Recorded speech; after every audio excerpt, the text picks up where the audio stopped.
श्रीरामचंद्रा करुणा समुद्रा ध्यातो तुझी राजसी योग मुद्रा नेत्री नये तुझ वीर निद्रा कै भेट सीवा मजला सुभद्रा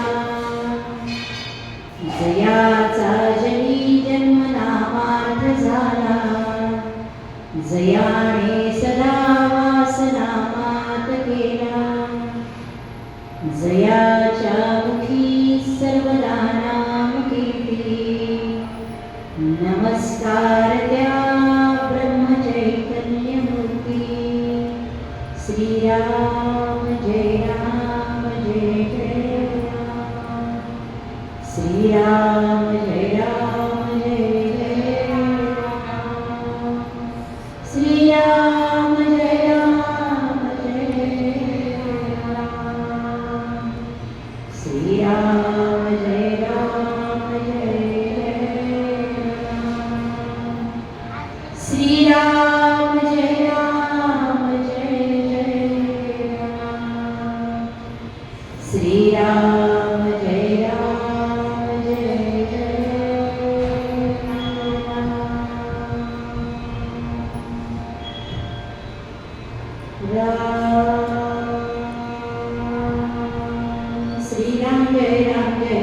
श्रीराम जय राम जय राम श्रीराम जय राम जय राम श्रीराम जय राम जय राम श्रीराम जय राम जय राम श्रीराम जय राम जय राम श्रीराम जय राम जय राम श्रीराम जय राम जय राम श्रीराम जय राम जय राम श्रीराम जय राम जय राम श्रीराम जय राम जय राम श्रीराम जय राम जय राम कौन पुत्र हनुमान की जय गंगा रावली माता की जय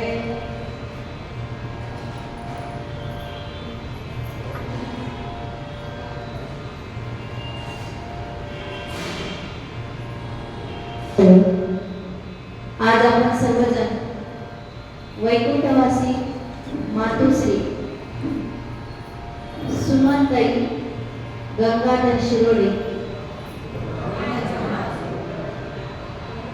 मातोश्री सुमनताई रघुनाथ शिरोडे यांच्या प्रथम पुण्यस्मरणार्थ आज आपण एकत्र जमलेलो आहोत. तर आज या प्रवचनरूपी सेवेसाठी मी निवडलेला अभंग आहे संत तुकाराम महाराजांचा, जे वारकरी संप्रदायांचं नाक समजलं जातं असं संत तुकाराम महाराज यांचा 4 ओळीचा अतिशय गोड असा अभंगाचा आपण चिंतन करणार आहोत. सर्वांनी अगदी मन देऊन ते ऐकायचं आहे, कारण ही सेवा झाल्यानंतर आपण त्या सेवेची जे पुण्य आहे ते आपण वैकुंठवासी सुमनताई मातोश्री यांना अर्पण करणार आहोत. त्यामुळे हे अतिशय शांत चित्ताने तुम्ही ऐकायचं आहे, श्रवण करायचं आहे. अभंगाचे बोल आहे, लेकुराचे हित जाणे चित्त, लेकुराचे हित जाणे माऊलीचे चित्त, ऐसी कळवळाची जाती करी लाभावी न प्रीती. पोटी भार वाहे त्याचे सर्वस्वही सारे, तुका म्हणे माझे तुम्हा संतावरी ओझे. राम कृष्ण हरी जय जय राम कृष्ण हरी, राम कृष्ण हरी जय जय राम कृष्ण हरी, राम कृष्ण हरी जय जय राम कृष्ण हरी, राम कृष्ण हरी जय जय राम कृष्ण हरी, राम कृष्ण हरी जय जय राम कृष्ण हरी, राम कृष्ण हरी जय जय राम कृष्ण हरी, राम कृष्ण हरी जय जय राम कृष्ण हरी, राम कृष्ण हरी जय जय राम कृष्ण हरी, राम कृष्ण हरी जय जय राम कृष्ण हरी. लेकुराचे हित जाणे माऊलीचे चित्त, भाविन प्रीती. पोटी फार साहे, पोटी फार वाहे, त्याचे सर्वस्व हिस आहे. तुका म्हणे माझे, तुम्हा संतांवरी योजे. लेकुराचे हित जाणे माऊलीचे चित्त. हित, लेकुराचे हित.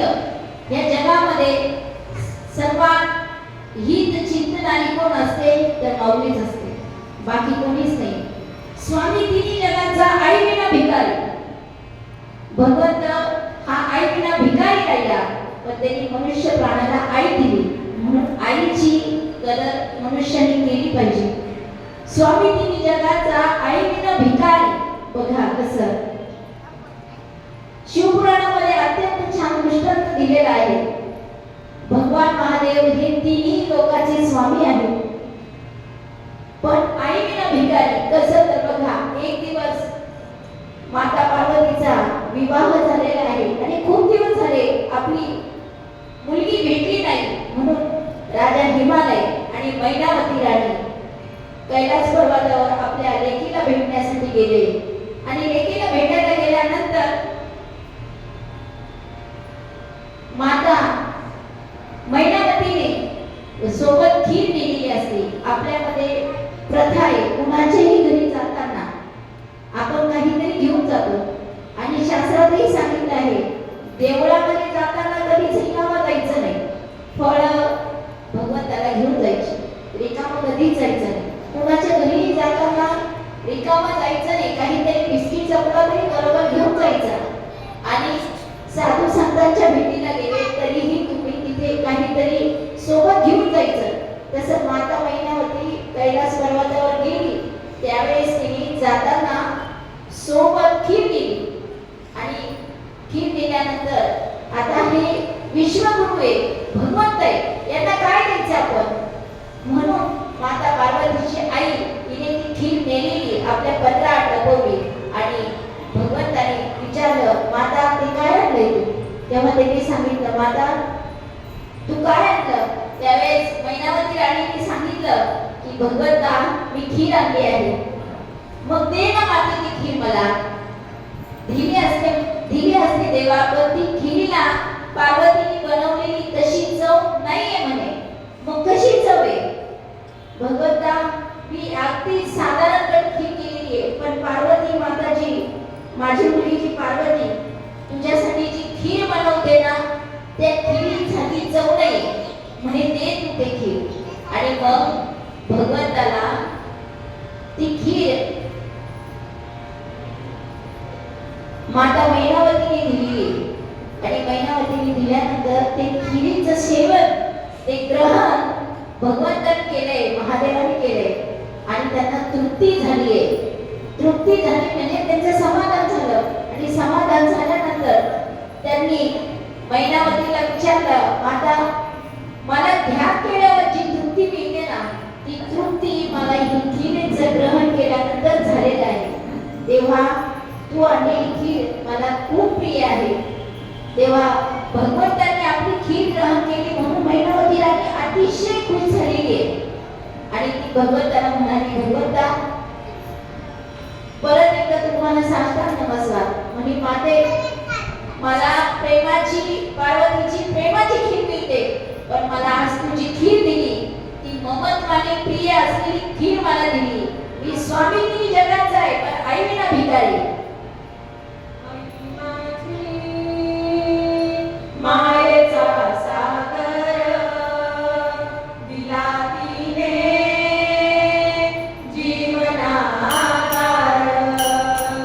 आई माझी मायेचा सागर दिला तिने जीवनाधार.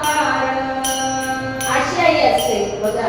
भगवंताने स्वतः जवळ आई नाही दिली, स्वतःकडे आई नाही. स्वामी तिन्ही जगाचा आहे, पण त्याच्याकडे आई नाही. आणि त्या आईचं ममत्व त्यांनी त्या मैनावती राणीच्या खिरीतून सेवन केलं. आणि विश्वगुरु महादेव तरी त्यांनी तिला माता संबोधन केलं. अशी ही लेकुराचे हित जाणे माऊलीचे चित्त. उठता बसता खाता पिता फक्त ती आपल्या लेकराचंच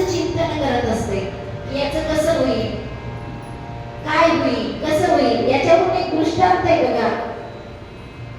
एक आई असते, म्हणजे एक आई म्हणजे तुम्ही जे बसलेल्या त्यापैकीच एक माता असते. एक माता लहानपणी आपलं बाळ हे खूप पीडित असतं, म्हणून ती त्याच्यासाठी काय करते बघा. तिचा मुलगा मोठा होतो आणि मोठा झाल्यानंतर त्याला अशी सवय असते रक्तदान शिबिर घेण्याची, नेत्रदान शिबिर घेण्याची. तो अशा सेवा करत असतो, अगणित अशा तो सेवा करतो आणि सेवा करता करता त्याला पद्मश्री पुरस्कार मिळतो. त्याला सर्वजण विचारतात, अरे तुला हे पुरस्कार मिळाले, तू किती भाग्यवान आहे. आणि भाग्यवान माझी आई आहे. लहानपणी मी अतिशय पीडित असायचो, तर तेव्हा डॉक्टरांनी सांगितलं होतं की तुला एक किडनी नाही, तुझी किडनी खराब झालेली आहे. माझ्या आईने मला किडनी दिली, म्हणाली 2 किडनी आहे, एका किडनीवर मी आयुष्य काढू शकते. तसं दोन किडनी आहे ना, ते एक किडनी मी तुला देते. त्या मातेने एक किडनी त्या मुलाला दिली आणि म्हणून मी माझ्या आयुष्यात चांगलं जगू शकतोय. अशी आई बघा. लेकराचे हित जाणे माऊलीचे चित्त. तिचं हित कशात आहे ते मी सांगितलं की अख्खा आयुष्य जायचंय, माझं काही नाही, माझं अर्ध दिलेले, तेव्हा मी तुला एक किडनी देते. आणि त्या आईने ती किडनी दिली आणि त्याचं आयुष्य सुंदर केलं. अशी असते आई. लेकुराचे हित जाणे माऊलीचे चित्त.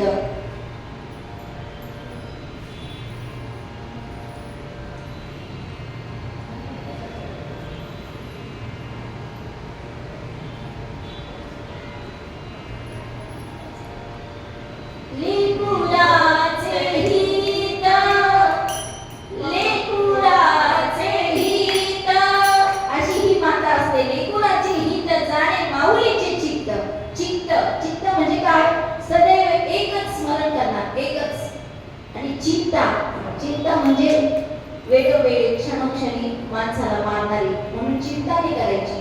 चित्त एकाच ठिकाणी ठेवायचं. लेकुराचे हित जाणे माऊलीचे चित्त.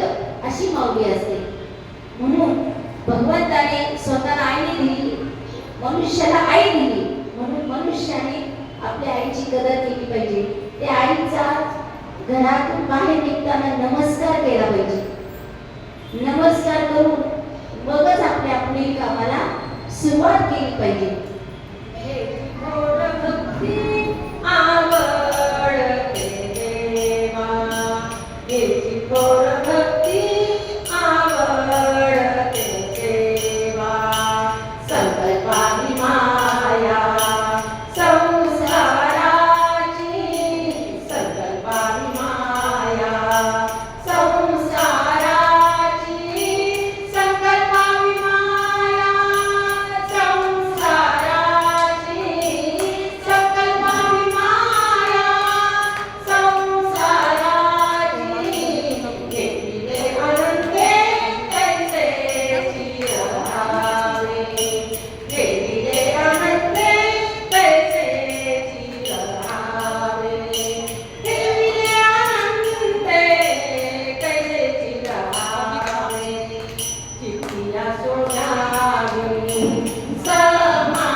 लेकुराचे हित जाणे माऊलीचे चित्त.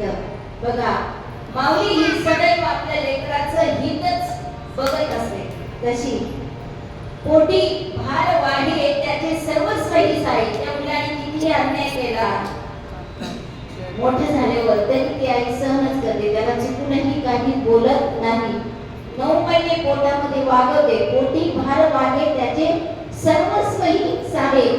गण्या नावाचा एक मुलगा असतो, तो 3रीतून 4थीत जातो, 4थीतून 5वीत जातो आणि आपल्या आईला एक डोळा नसतो. मुलं त्याला सर्व म्हणत असतात, अरे तू तुझी आई आंधळी आहे, तू आंधळीचा मुलगा आहे, तो आंधळीचा मुलगा आहे. त्याला फार राग येतो. एक दिवस खेळता खेळता असं बागडता शिकता तो मुलगा मोठा होतोय, खूप उच्च पदावर जातोय आणि त्याचा गावातले लोक सत्कार करतात. त्यावेळेस तो आईला सांगतो, आई आज आहे म्हणे माझा खूप मोठा सत्कार होणार आहे, तर तू येऊ नको म्हणे. का रे, का नको येऊ?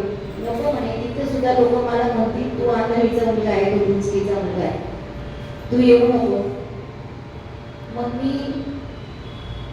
मला ते फार वाईट वाटत म्हणे. ज्यावेळेस मला मुलं चिडवताना मला खूप वाईट वाटतं, तेव्हा कृपा करून येऊ नको आई.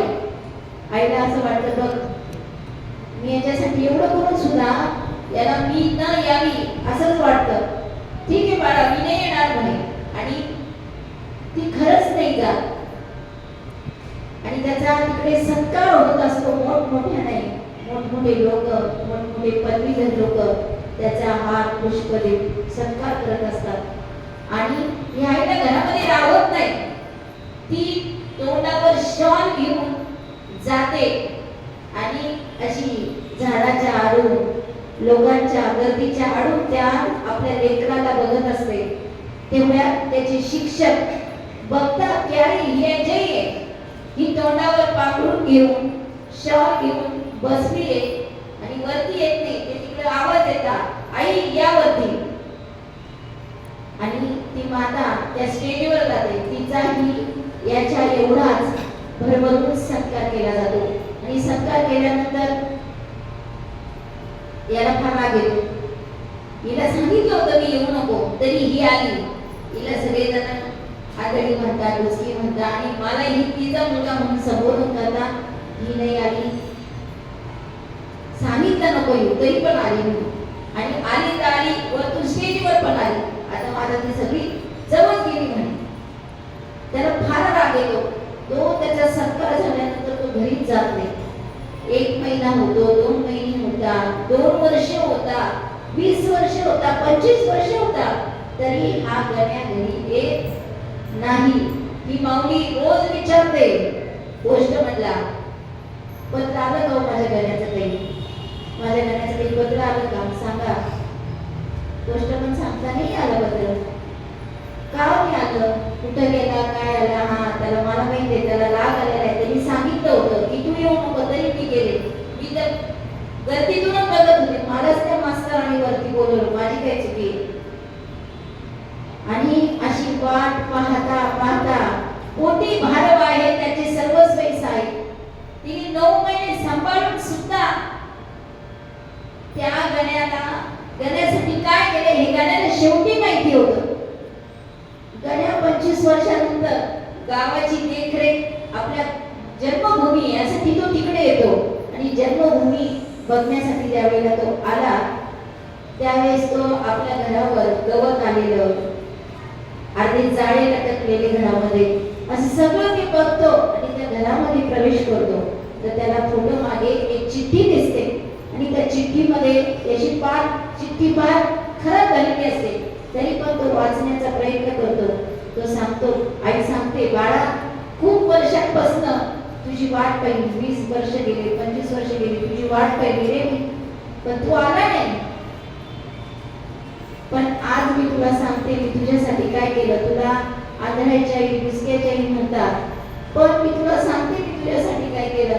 लहानपणी तुझा ऍक्सिडेंट झाला होता, डॉक्टरांनी सांगितलं होतं की याला डोळा ढिला तर एकच डोळ्याने हातात करू शकतो. मी म्हटलं नको, माझं जे अर्ध बघून झालेलं आहे, मी त्याला दुसरा डोळा दिला, मी तुला दुसरा डोळा दिला, म्हणून आज तू जग पाहू शकतोय. त्या गण्याच्या डोळ्यातून अश्रू वाहतात, तो रडायला लागतो की मी माझ्या आईला ओळखायला चुकलो. म्हणून म्हणतात तुकाराम महाराज, पोटी भारव आहे त्याचे सर्वस्व आहे. ती माऊली त्याला चुकूनही एक शब्द सुद्धा बोलली नाही आणि सांगितलं सुद्धा नाही की मी तू आंधळ्याच्या आई का म्हटलं तुला, याचं कारण काय. हे तिने 9 महिने पोटात ओझं असताना सुद्धा त्याचे सगळे अत्याचार सहन केले. म्हणून आईसारखं दैवत ह्या जगतावर नाही. तिची माणसाने कदर केली पाहिजे. म्हणून एक सुभाषितकार खूप सुंदर म्हणतात, आई सारखे दैवत साऱ्या जगतावर नाही. म्हणून श्रीकाराच्या नंतर शिकणे आई, हो हो शिकणे आई. कारण ऐसी कळवळाची जाती करी लाभावी न भीती. कळवळाची जाती म्हणजे कळकळीची जात एकच आहे, ती म्हणजे आई. निस्वार्थ प्रेम करते. बाकी प्रेमाच्या जाती भरपूर आहे, पण निस्वार्थ प्रेम करणारे फक्त आई वडील. ते आजही आपल्या लेकरासाठी बिना पैशाचं काम करतात. आपण छोटे भाऊ बहीण तरी तुम्हाला पेन्सिल देत तरच मी तुला देईन, मी तुम्हाला खाऊ देत तरच मी तुला देईन. म्हणजे दिल्या घेण्याचं प्रेम आहे, स्वार्थी प्रेम आहे. पण आई वडील पार म्हातारे होतात तरी त्या मुलावर निस्वार्थच प्रेम करतात. निस्वार्थ प्रेम करणाऱ्या जगामध्ये फक्त आई वडील आहे. म्हणून त्या आई वडिलांची कदर मुलांनी केली पाहिजे. कारण भगवंताने स्वतःजवळ आई नाही ठेवली, पण तुम्हा मला आई दिली. आपण किती नशीबवाने त्या भगवंताचे खूप खूप आभार व्यक्त केले पाहिजे. आई सारखे दैवत साऱ्या जगतावर नाही. म्हणून श्रीकाराच्या नंतर शिकणे आई, हो हो शिकणे आई. तीच वाढवी ती सांभाळी, ती करी सेवा तीन त्रिकाळी. देवानंतर नमवी मस्तक आईच्या पायी, हो हो आईच्या पायी. तुम्हाला मंदिरात सुद्धा काय जायची गरज नाही. जर तुम्ही आई वडिलांवर नमस्कार केला रोजची रोज, तर मंदिरात सुद्धा जायची गरज नाही. आपल्या शास्त्रात उदाहरण आहे, गणपती बाप्पा अख्खं विश्व स्पर्धेसाठी पळालं, पण ते पळाले नाही.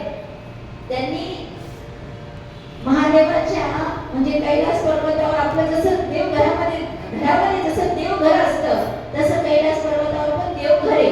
ते तिथे प्रथम गेले, तिथे दिवा लावला. दिवा लावला, सर्व विश्वामध्ये उजेड पडला. कारण सूर्य चंद्र तारे हे सर्व स्पर्धेला गेले होते, पण गणपती बाप्पा नाही गेले. त्यांनी तिथे दिवा लावला, सर्व विश्वामध्ये उजेड पडला. कारण केंद्रस्थान काय आहे? कैलास पर्वत. सर्व ठिकाणी उजेड पडला आणि उजेड पडल्यानंतर गणपती बाप्पाने अगदी निवांत आपल्या मूषक वाहनावर बसले, उंदरावर बसले आणि आपल्या आई वडिलांना नमस्कार केला. तीनच प्रदक्षिणा करून परत स्पर्धेच्या ठिकाणी उभे राहिले आणि सांगितलं की हा कसला एवढा छोट्या याच्यात स्पर्धा जिंकून आला. तेव्हा त्यांनी सांगितलं, लहानपणी जोपर्यंत आपण या जगात आहे तोपर्यंत आपला आई वडीलच आपलं खरं विश्वास आहे. आणि म्हणून आज गणपती बाप्पा संपूर्ण विश्वामध्ये सर्व पूजनीय झाले, मंगलमय झाले. म्हणून माता पित्याची सेवा किती महत्त्वपूर्ण असते बघा. भगवंतांनी हे आपल्याला दाखवून दिलेले, पण मायेच्या ओघामध्ये आपण हे सगळं विसरून गेलेलो आहे. इतकं मायेत अडकतो की आई वडिलांनाच विसरून जातो. आपण आई वडील बनतो आणि पुन्हा आई वडील झाल्यानंतर त्या मुलांच्या मायेत इतका अडकतो की आपण आपल्या आई वडिलांना विसरायला लागतो. तेव्हा कृपा करून आपलं आई वडील हेच आपलं दैवत आहे आणि हेच आपण दैवत मानलं तर आपल्याला आयुष्यभर काहीच कमी पडत नाही. आई सारखे दैवत साऱ्या जगतावर नाही. म्हणून श्रीकाराच्या नंतर शिकणे आई.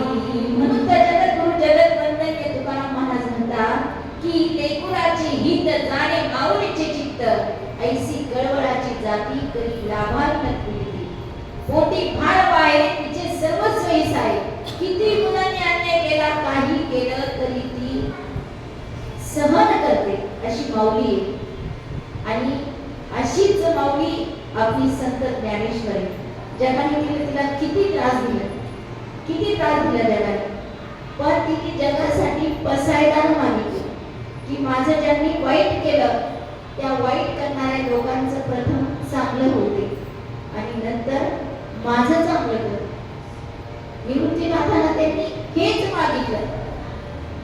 आणि आई वडिलांची जर सेवा करायची असेल तर आपण देवाची भक्ती पण केली पाहिजे. भक्ती खूप महत्वाची आहे. भक्ती केली तर भगवंत समजतो आणि भगवंत समजला तरच आई वडील समजतात, त्याशिवाय समजत नाही. संतांची पण आपण सेवा नक्कीच केली पाहिजे. श्रीराम जय राम जय जय राम, श्रीराम जय राम जय जय राम, श्रीराम जय राम जय जय राम, श्रीराम जय राम जय जय राम, श्रीराम जय राम जय जय राम, श्रीराम जय राम जय जय राम, श्रीराम जय राम जय जय राम, श्रीराम जय राम जय जय राम, श्रीराम जय राम जय जय राम, श्रीराम जय राम जय जय राम, श्रीराम जय राम जय जय राम, श्रीराम जय राम जय जय राम, श्रीराम जय राम जय जय राम, श्रीराम जय राम जय जय राम, श्रीराम जय राम जय जय राम, श्रीराम जय राम जय जय राम, श्रीराम जय राम जय जय राम, श्रीराम जय राम जय जय राम. लेकराचे हित करणारी फक्त आईच असते. आणि मुलाला लहानपणी वाटतं की आई मलाच का रागवते, वडील मलाच का रागवतात.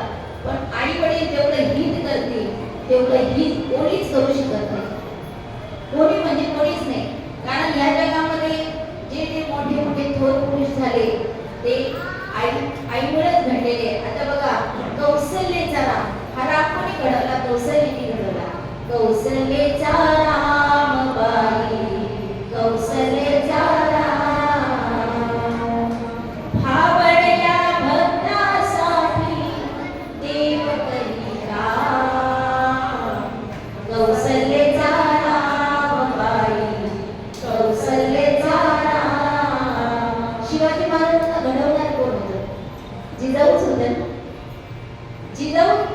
शिवाजी महाराजांना घडवलं. म्हणून आज संभाजी राजे सारखे, शिवाजी राजांसारखे पुत्र आपल्या या भूमीला लाभले.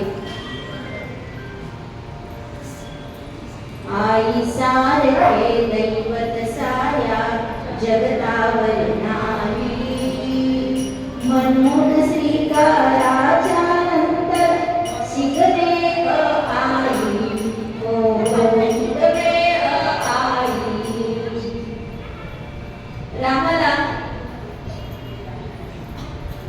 रामाला आई किती होत्या? 3. कैकेयी माता, कौसल्या माता ह्या रामाच्या आई होत्या. सुमित्रा सुद्धा आई होती. पण आपल्या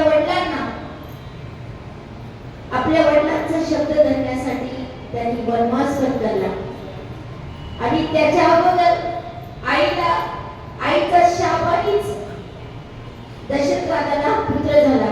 ज्यावेळेस दशरथ राजा वनवासामध्ये जातात, वनवासात नाही, ज्यावेळेस ते जंगलामध्ये जातात आणि जंगलामध्ये गेल्यानंतर त्यावेळेस ते गेल्यानंतर तिथे शिकार करताना त्यांचा बाण लागतो आणि बाण लागल्यानंतर त्यांच्या जवळ येतात ते, हे आपलं बाण कुणाला लागला, बाण कुणाला लागला हे बघितल्यानंतर त्यांच्या लक्षात येतं की हा तर श्रावण बाळ आहे. तो सांगतो की मी माझ्या आई वडिलांना पाणी घेण्यासाठी आलेलो होतो, त्यांना ते कृपा करून तुम्ही जग द्या, आता माझं काही खरं नाही. तेव्हा राजाला, दशरथ राजाला अतिशय हळहळ वाटते आणि हळहळ वाटल्यानंतर ते पाण्याचा घडा घेऊन तो कुणाकडे जातो?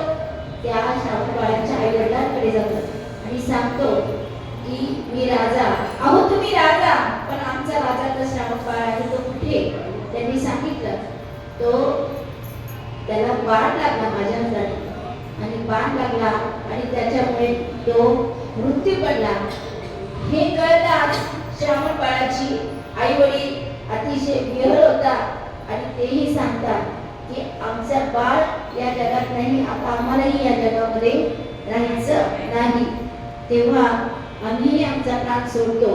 पण सोडण्यापूर्वी ते बोलतात की आम्ही जसं पुत्र शोकाने मरणार तसा तू सुद्धा पुत्र शोकाने मरणार.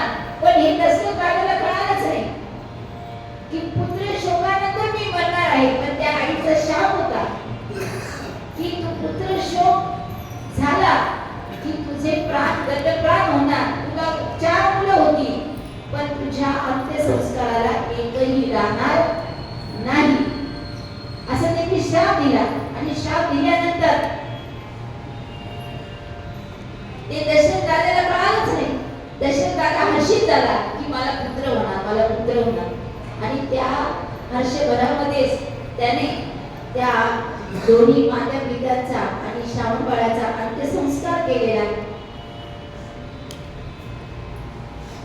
आणि त्याला ज्यावेळेस राम वनवासाला जातात त्यावेळेस त्याला तो शब्द आठवतो की आपल्याला शाप मिळाला होता श्रावण बाळाच्या आई वडिलांचा की तुझे प्राण गतप्राण होणार पुत्र नसताना. म्हणजे बघा एक आई कशी असते, तिचा शाप लागतो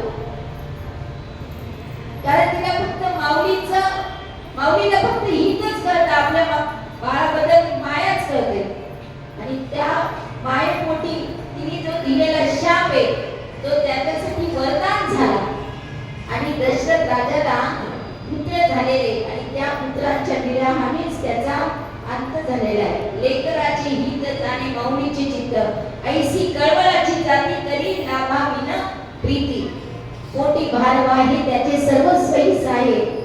तुका म्हणे माझे तुम्हा संतावरी ओझे. तसं तुकाराम महाराज म्हणतात, जगतवंदनीय जगद्गुरु संत तुकाराम महाराज म्हणतात की तसं तुम्हा संतांवर माझं ओझ आहे म्हणे. जशी लेकरासाठी आई हित करते, लेकरासाठी जसं आई हित करते आणि लेकरू हे तिच्यासाठी सर्वस्व असतं, तसं संतांना ते सांगताय की मी तुमच्यासाठी लेकरू आहे, माझं तुमच्यावर ओझ आहे.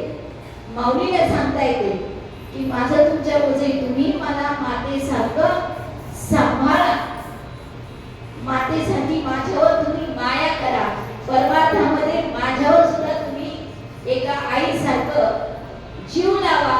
आई जशी 9 महिने पोटामध्ये त्याला घेऊन त्याचं सगळं सहन करते, बाहेर आल्यानंतरही या जगात तो आल्यानंतरही त्याचं ती सर्व सहन करते, तसं भगवंता तू माझ्यासाठी कर.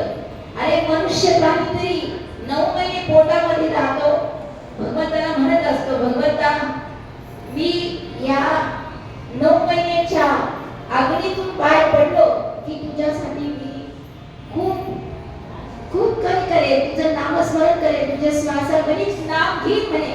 पण भगवंताला बाहेर 9 महिन्यानंतर आल्यानंतरच तो लगेच म्हणतो केव्हा केव्हा. मी कधी म्हणतो लगेच इमिडिएट म्हणतो तो नाही, लगेच भगवंताला पाठ करतो. आणि 9 महिने पोटात असताना जेव्हा आईच्या गर्भामध्ये शिजत असतो त्यावेळेस तो क्षणोक्षणी भगवंताला विनवत असतो, कारण आई जे खात असते आंबट तिखट त्याचे डचके त्या मुलाला पोटामध्ये येत असतात, त्याचा तळमळा त्याला येत असतो, त्याला त्रास होत असतो. तो भगवंताला क्षणोक्षणी म्हणतो भगवंता या अग्नीतून काढ मला, मी तुझं नामस्मरण करेन, तुला कधीच नाही विसरणार भगवंता. पण ज्यावेळेस मातेच्या गर्भात बाहेर पडला की लगेच मी केव्हा क्या क्या क्या क्या त्याचं लगेच रडणं सुरू होतं, केव्हा म्हटलं. माता बघा आताचे मनुष्य 2 शब्द आता बोलतील लगेच बदलून पडतील, यात काही फरक नाही ना. ते भगवंताला तो धोका देतो तर तुम्ही आम्ही काहीच नाही, त्याच्यासाठी काहीच नाही आहे की नाही, काहीच नाही, त्याच्यासाठी शून्य आहे. म्हणून जर खरा आपला साथीदार असेल तर भगवंत आहे, बाकी कोणीच नाही साथीदार. या जीवनाचे साथीदार फक्त भगवंत आहे. त्या भगवंताला आपण स्मरण केलं पाहिजे. श्रीराम जय राम जय जय राम, श्रीराम जय राम जय जय राम, श्रीराम जय राम जय जय राम, श्रीराम जय राम जय जय राम, श्रीराम जय राम जय जय राम, श्रीराम जय राम जय जय राम, श्रीराम जय राम जय जय राम, श्रीराम जय राम जय जय राम, श्रीराम जय राम जय जय राम, श्रीराम जय राम जय जय राम, श्रीराम जय राम जय जय राम, श्रीराम जय राम जय जय राम.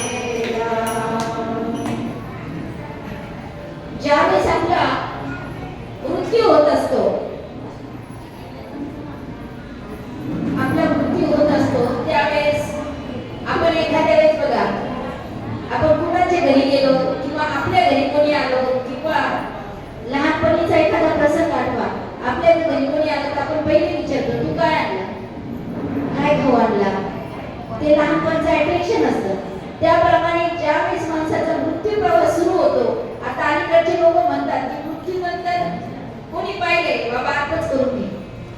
मृत्यूनंतर कोणी पाहिलं नाही, तिथं कोणी पाहिलं नाही, तिथं फक्त एकटा भगवंत असतो. तिथं गेल्यानंतर यमराज धर्म पहिले विचारत असतात, तू जीवनभर कष्ट केले ना, जीवन जगला. जीवन म्हणजे काय? जन्मापासून ते मृत्यूपर्यंतचा मधला जो काळ असतो त्याला जीवन म्हणतात. या जीवनामध्ये तू किती चांगले कर्म केले, किती वाईट कर्म केले, त्याची किती किती शिदोरी तू बांधून आणली ते दाखव मला.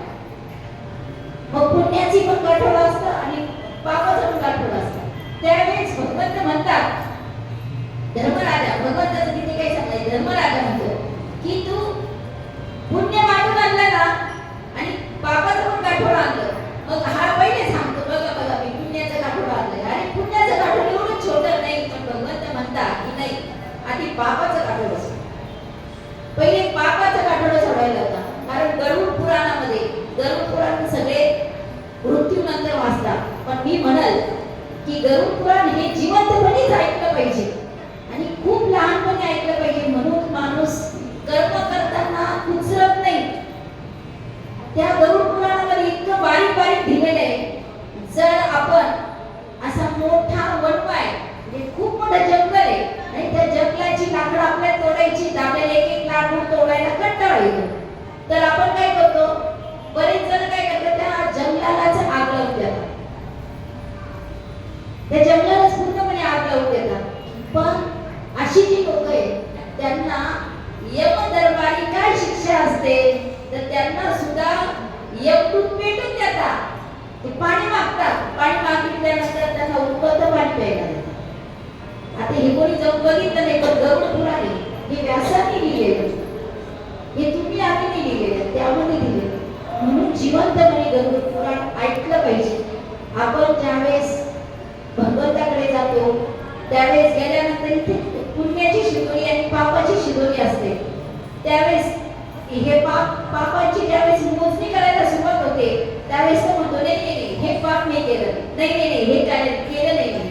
पण त्यावेळेला आपुला तो एक देव करून घ्यावा, आपुला तो एक देव करून घ्यावा, आपुला तो एक देव करून घ्यावा, आपुला तो एक देव करून घ्यावा, ते नहे जीवा सुख नो रे, ते नहे जीवा सुख नो रे, एकी माई के दुखाची जणीती, एकी माई के दुखाची जणीती, एकी माई के दुखाची जणीती, एकी माई के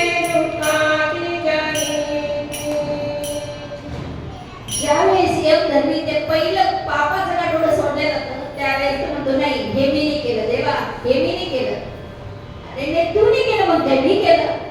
मग त्यावेळेला श्रवण आणि श्रवणी नावाच्या दोन व्यक्तींना बोलवलं जातं. मग तो तिथे विचारतो हे कोण. त्यांनी सांगितलं ज्यावेळेस मनुष्याचा जन्म होत असतो त्यावेळेस ब्रह्मदेवाने स्त्री असेल तर तिच्याबरोबर श्रवणी नावाची एक गुप्त दासी दिलेली असते आणि पुरुष असेल तर त्याच्या सोबत श्रवण नावाचा दास दिलेला असतो. आपण केलेलं क्षणोक्षणी केलेलं चांगलं वाईट कृत्य तो टिपण करून चित्रगुप्ताला लिहून देत असतो. आणि आपण बघा काही गोष्टी करत असले तर बाबा नको, भिंतीला पण काय नसतं बोलू नको. कारण का की त्या दोघे जण ते टिपत असतात. आणि मग त्यावेळेस ज्यावेळेस मनुष्य म्हणतो हे पाप मी नाही केलं, हे मी नाही केलं, हे नाही केलं, तेच आम्ही हे विचारा तेव्हा म्हणतात. पण त्याप्रमाणे मनुष्याला विचार जन्म हा दिलं जातं. 9 महिने तो आत्मा, 10 महिने तो आत्मा प्रवास करत असतो.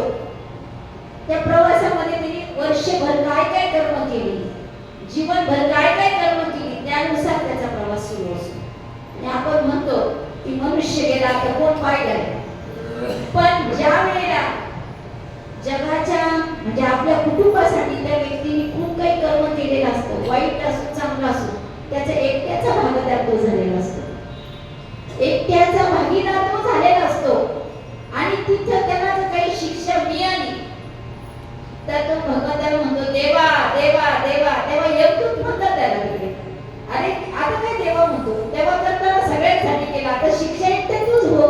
मग त्यावेळेस आपल्या घरामध्ये वाद होतात, भांडणं होतात. याचं कारण काय? पितृदोष. ज्या वेळेला तिथे त्रास होणार असेल त्यावेळेस घरामध्ये वाद होतात. आणि तिथं भगवंताला कोणी, भगवंताशिवाय तिथं कोणीच नसतं.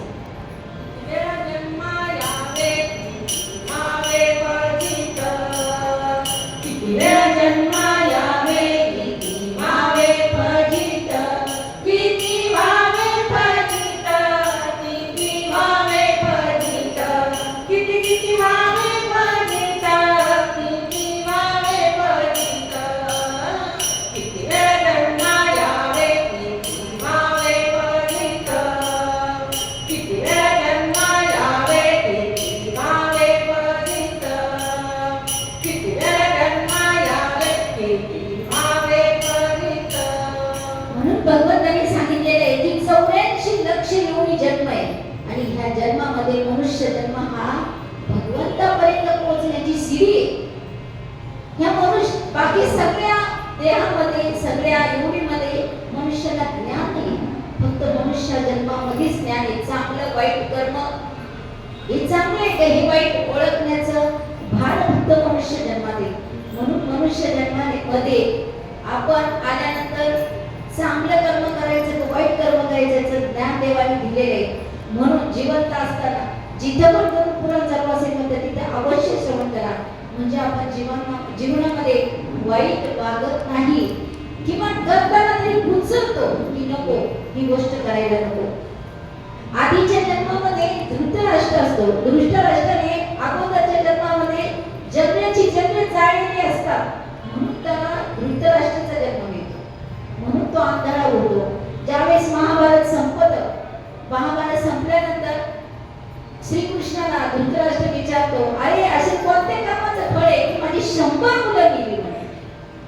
तेव्हा भगवंत सांगतात की तू पारधी होता, तुला पक्षी जिवंत भाजून खाण्याचा फार शौक होता, आणि तू पारधी असताना अशी झाडाला जाग लावायचा खालून बुंद्याला, आणि पक्षी उडत असले की तू त्यांना झेलून त्यांचं मांस खायचं.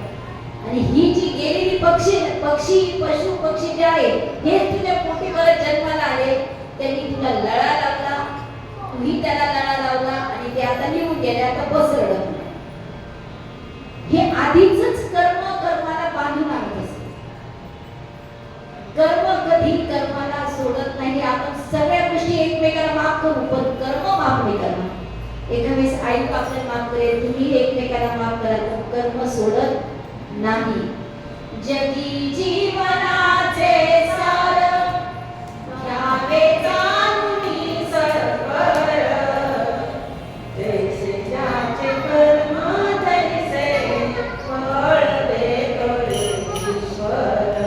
आपण जसं कर्म करू तसंच फळ मिळणार. म्हणून जन्माला आल्यानंतर बरेच मुलं बघा, लहानपणी त्यांना रामनाम द्यायची सवय असते, लहानपणापासूनच भक्ती करायची सवय असते. तर काही घरातले निश्चित जे लोक असतात ते म्हणतात, आता तू काय म्हातारा झालाय का, आता तू देवाचं नाव घेतो. पण आता तुम्ही सांगा, सुकलेली फुलं आपण देवाला वाहतो का नाही वाटावं. तसं भगवंताला ताजी फुलं आवडतात. संत ज्ञानेश्वर लहानपणापासूनच त्यांनी नाम जपलं, म्हणून आज त्यांच्या सगळं जग त्यांच्या मस्तकावर झुकत असतं. लहानपणीच मुलांना भगवंताचं वेळ लावायचंय, साधू संतांनी बनवायचं, पण निदान एक चांगला माणूस तरी तुम्ही बनवू शकता. आणि भगवंताच्या सानिध्यात जो राहील त्याला तशीच संगत लागते. कारण जीवनामध्ये संगत खूप महत्वाची. जो जशा संगतीत राहतो तसाच माणूस घडतो आणि त्याचा जीवन प्रवास चांगला होतो. त्याचा जीवन प्रवास चांगला झाला त्याचा मृत्यू प्रवास पण निश्चितच चांगला होतो. जीवनात संगत खूप महत्वाची. संगत नसेल तर माणूस विक्षिप्त बनतो. तसं आपण कुणाच्याही संगतीत जरी राहिलो आणि एक संध्याकाळच्या वेळेस एक तासभर तरी भगवंताच्या सानिध्यात राहिलो तर आपल्याला भगवंताचे गुण लागतात आणि आपल्याला चांगल्या वाईटाचा फरक कळतो. संगत खूप मोठी. म्हणून कबीर म्हणतात संगत करना खोटी दुनिया उलटी रे झूठी दुनिया उलटी रे झूठी. संगत खूप महत्वाची जीवनामध्ये. जणू तुम्ही संगत धरायची तर भगवंताची धरा, संतांची धरा आणि आपलं जीवन सार्थक करा. श्रीराम जय राम जय जय राम श्रीराम जय राम जय जय राम श्रीराम जय राम जय जय राम श्रीराम जय राम जय जय राम श्रीराम जय राम जय जय राम श्रीराम जय राम जय जय राम श्रीराम जय राम जय जय राम श्रीराम जय राम जय जय राम श्रीराम जय राम जय जय राम श्रीराम जय राम जय जय राम. आपण जसं परीक्षेला बसण्यापूर्वी वर्षभर अभ्यास करतो त्यावेळेस पेपर लिहू शकतो तसं जीवनामध्ये जेव्हा समजायला लागेल ना तेव्हापासून देवाचं नाम तरी घ्या मुखामध्ये. त्या नामाचा सराव करा म्हणजे अंतकाळी आपल्या मुखातून निदान तेवढं नाम सुटलं तर आपलं जीवन सार्थक झालेलं आहे. नाहीतर नाही. कारण भगवंत कलियुगामध्ये अगदी सोप्या रीतीने अवतरण झालेलं आहे. त्याला माहिती आहे मनुष्य प्राणी किती धकाधकीच्या जीवनात जगणार आहे, खूप जगणार आहे. त्याला खूप काम आहे. तो आपली पूजा नाही करू शकणार, ध्यान नाही करू शकणार, यज्ञ नाही करू शकणार. म्हणून तो नामरूपाने अवतरला. म्हणून आपण नाम तरी घ्यायचं आहे आणि त्या नामाची सवय झाली तर आज या वयामध्ये म्हणजे 70-80 वयात आलं 60-50 वयात आलं की रात्री झोप नाही लागत तर त्यावेळेस तुम्ही रात्री नामस्मरण करा. तुम्हाला कोणी तुमची सुटका करणार नाही. आपण जातानाही एकटे नेतानाही एकटे. आपल्या सोबत फक्त भगवंत आहे. त्याचं नामस्मरण करा आणि राम राम राम म्हणावे माझे राम राम राम राम म्हणावे माझे. या जगी नाही रे कुणी कुणाचे या जगी नाही रे कुणी कुणाचे या जगी नाही रे कुणी कुणाचे. कुणी म्हणे बैल दिला कुणी अक्का कुणी म्हणे बैल दिला कुणी अक्का. कोण कोणाचा मामा काका कोण कोणाचा मामा काका. जग हे सारे लोभाचे जग हे सारे लोभाचे जग हे लोभाचे. नाही रे कुणी कुणाचे या जगी नाही रे कुणी कुणाचे या जगी नाही रे कुणी कुणाचे. राम राम राम राम म्हणावे माझे राम राम राम राम म्हणावे माझे. या जगी नाही रे कुणी कुणाचे या जगी नाही रे कुणी कुणाचे या जगी नाही रे कुणी कुणाचे. या जगात कोणीच कुणाचं नाही. फक्त आई आपले जे हित करू शकते बाकी कोणीच कोणाचं नाही. म्हणून आपण आत्तापासून सवय लावायची नामस्मरणाची. येता जाता उठता बसता तुम्हाला जो आवडत असेल त्या देवाचं तुम्ही नामस्मरण करा. कारण सर्व नद्यांचं पाणी सागराला जाऊन मिळतं. भगवंत हा एकच आहे. तुम्हाला आवडत त्याचं स्मरण करा पण करा. कारण भगवंत हा नामरूपाने अवतरलेला आहे. नामाला अशी वेगळी चव नाही पण तुम्ही ते आवडीने घ्या. आवडीने घेतलं की सर्व चांगलं होतं. काय वाचा मन, फक्त मनाने ते करा, तुमचं जीवन सफल होणार. आपल्या मातोश्री सुमनाजी यांना मी अतिशय जवळून पाहिलेले. यांना काम एकदम स्वच्छ लागायचं, कोणाचं काही असो स्वच्छ काम. पण माझ्याकडे काही कथा कीर्तन प्रवचन असलं की आजीला चालता यायचं तरी ते येऊन बसायच्या, बसणार. आणि म्हणून भगवंतांनी त्यांचा जीव पण अगदी फुलासारखा घेऊन गेले. नाही तर बघा, आत्मा सोडताना लोक इतके हातपाय आपटतात, मी बघितलेले. काही जण ऍक्सिडेंट मध्ये जातात, पण आपल्या देहातून आत्मा अगदी अलगद फुलासारखा निघून जाते. पण खूप कर्म चांगली केली पाहिजे. ज्याची कर्म चांगली आहे त्यांच्याच आयुष्यात असा चांगला दिवस उगवतो. 2003 मध्ये आजीचे पती रघुनाथ यांना देवाज्ञा झाली. त्याच्यानंतर आजींना 20 वर्षानंतर, 20च वर्ष ना, त्याच्यानंतर 20 वर्षानंतर आजी गेलेल्या आहेत. म्हणजे त्याच्यानंतर आजीने 20 वर्ष कुटुंबाचा भार सांभाळला. मग हे कोण करू शकतं? एक शक्तीच करू शकते, कारण प्रत्येक स्त्री ही शक्ती आहे. पुरुष स्त्री गेल्यानंतर थोडासा हादरून जातो, पण स्त्री अगदी कंबर कासून तिच्या पोरांचं पोषण करते. आणि त्यांच्या घरातले बघा, रघुनाथ आणि हरिश्चंद्र म्हणजे बघा, हरिश्चंद्र राजाची तुम्हाला गोष्ट माहिती. आणि हरिश्चंद्राच्या पोटी रघुनाथ आणि रघुनाथाचे चरणी सुमन. सुमन म्हणजे पुष्प. किती सुंदर पुष्प वाहिलं गेलं की त्या आजीने आयुष्यभर कष्ट करून 3 मुली 1 मुलगा अतिशय छानपणे सांभाळले, त्यांनाही चांगले संस्कार लावले. आणि आज या जगातून त्या निघून गेल्या. तरीही त्यांच्या आदरेपोटी त्यांच्या कुटुंबाने आज खास भगवंताला आमंत्रण दिलं प्रवचन रूपी सेवेतून, आणि त्यांच्या जीवाचा उद्धार करून घेतला.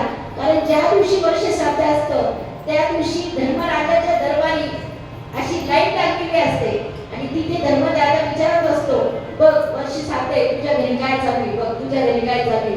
ज्यावेळेस या प्रवचन रूपी सेवेचा जो मोबदला आहे तो तिला अर्पण केला जाईल, त्यावेळेस त्या मातेची पुढच्या जन्मी नियुक्ती होत असते. श्री कृष्ण गोविंद हरे मुरारी, हे नाथ नारायण वासुदेव. श्री कृष्ण गोविंद हरे मुरारी, हे नाथ नारायण वासुदेव. हे नाथ नारायण वासुदेव, हे नाथ नारायण वासुदेव. असं हे हरिश्चंद्र यांच्या घरात आलेले सुमन पुष्प हे धर्मराजाच्या दरबारी आज आहे. आणि त्यांच्या कुटुंबामध्ये त्यांच्या 3 मुली, सौ शोभाताई शिंकर, सौ शोभाताई नंदकिशोर शिंकर, सौ प्रमिला विजय बागड, सौ नलिनी अमृतकर आणि त्यांचा पुत्र श्री संजय रघुनाथ शिरोडे आणि 2 नातू वैभव आणि हातून आणि सुनबाई ज्योती रघुनाथ शिरोडे. ह्या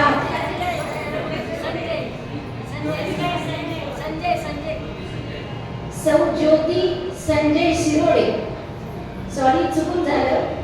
ह्या परिवार शिरोडे परिवार आणि त्यांचे जे नातेवाईक निंबा पांडुरंग शिरोडे, सामदेव एकनाथ शिरोडे, शुभम नामदेव शिरोडे हा सर्व परिवार आणि आज त्यांच्या स्मरणार्थ पुण्य स्मरणार्थ जे कोणी नातेवाईक आलेले ते आज भगवंताजवळ प्रार्थना करीत आहे. सर्वांनी हात जोडायचे आणि डोळे मिटायचे आहेत. 2 मिनिटं ते भगवंताला प्रार्थना करतात की हे सुमनताई आमच्या ज्या मातोश्री आहे, आमचे जे नातेवाईक आहेत त्यांना हे भगवंता तू त्यांना चांगला जन्म दे. त्यांच्या कर्माने त्यांनी आमच्यासाठी आयुष्यभरामध्ये जे पण काही केलेलं असेल त्या ऋणातून त्यांना आम्हाला मुक्त कर. हे भगवंता,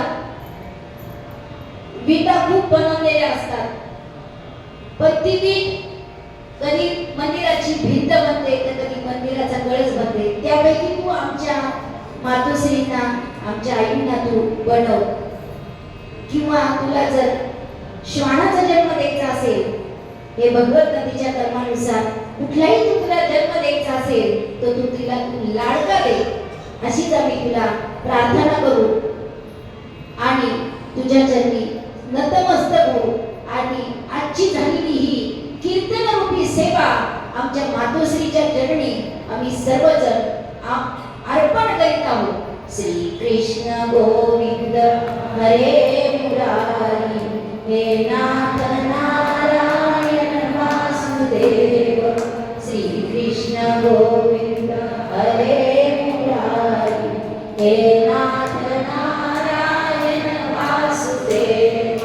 हे नाथ नारायण वासुदेव, हे नाथ नारायण वासुदेव, हे नाथ नारायण वासुदेव, हे नाथ नारायण वासुदेव. श्री कृष्ण गोविंद हरे मुरारी, हे नाथ नारायण वासुदेव. श्री कृष्ण गोविंद हरे मुरारी, हे नाथ नारायण वासुदेव. सर्वांनी जागेवर 2 मिनिटं शांत बसायचं.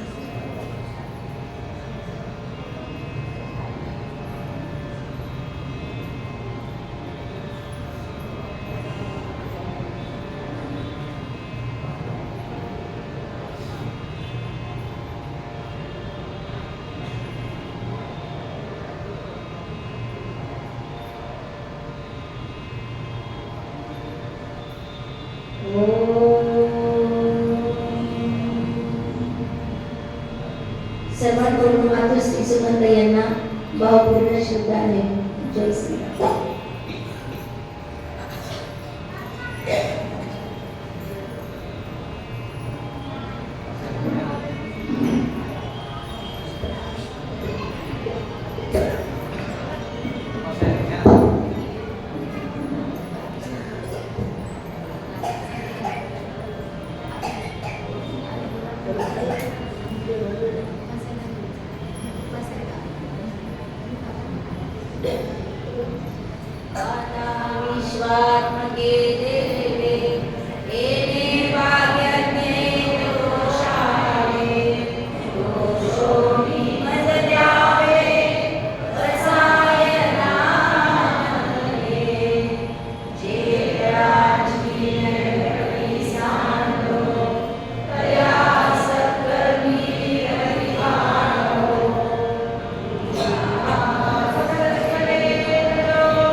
आज आमच्या मामींच्या प्रथम पुण्यस्मरणानिमित्त आपण सर्वजण या ठिकाणी आला, त्याबद्दल शिरोडे परिवाराच्या वतीने आपले आभार मानतो. त्याचप्रमाणे ताईंनी आपल्याला प्रवचनामधून छान असं आईचं प्रेम काय असतं याबद्दल माहिती दिली. व आपण काय करतो की फक्त या ठिकाणी ऐकतो आणि सर्व इथून गेल्यावर विसरून जातो. तर माझी विनंती राहील की आपण सर्वांनी भगवंताचं स्मरण दिवसभरामध्ये आपला प्रपंच सांभाळून जेवढं करता येईल तेवढं या प्रवचनातून जर आपण घेतलं तर मला पण आनंद वाटेल. आपलं प्रपंच पहिला आहे, पण त्याच्याबरोबरच भगवंताचं नामस्मरणही महत्त्वाचं आहे. या ठिकाणी मी एवढं बोलून थांबतो आणि या ठिकाणी आपले भाचे जावई व पाहुणे यांनी पित्र म्हणून बसायचं आहे आणि आलेल्या पाहुणे मंडळींनी भेटल्याशिवाय जायचं नाही.